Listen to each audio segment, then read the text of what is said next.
మిత్రమా, నీకు స్నేహితులు కావాలంటే ఎవరిని ఎంచుకుంటావు? నీ అంతరాత్మను అడిగి తెలుసుకో. విఫల స్నేహం, నిష్ఫల స్నేహం, సఫల స్నేహం, 3 రకాలు స్నేహ బలం. నిష్ఫల స్నేహం అది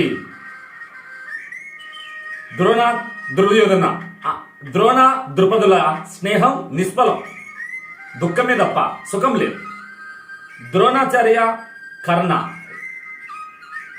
దుర్యోధన కర్ణుల వీళ్ళ ఇద్దరి స్నేహం విఫల స్నేహం. మరి అంటే ధర్మానికి దెబ్బ కొట్టారు. ఎవరిది సఫల స్నేహం అంటే రాముంది, సుగ్రీవుంది సఫలం. కనుక నీ గ్రహస్థితి ఎలా ఉన్నా, నీ పరిస్థితులు ఎలా ఉన్నా, నీ మనోస్థితి ఎలా ఉన్నా,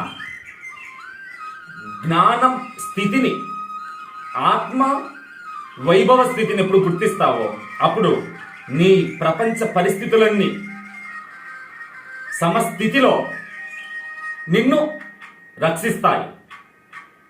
దుఃఖం సుఖం తుల్య నిందా స్థుతిర్మౌని సంతుష్టో ఏన కేన చిత్ అనికేత స్థిరమతి భక్తిమాన్మి ప్రియో నరః.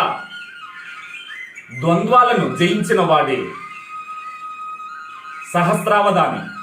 ద్వంద్వం దుఃఖాలకు నిలయం. ద్వంద్వం అంటే సుఖ దుఃఖాలు, మంచి చెడ్డలు. జై భారత్.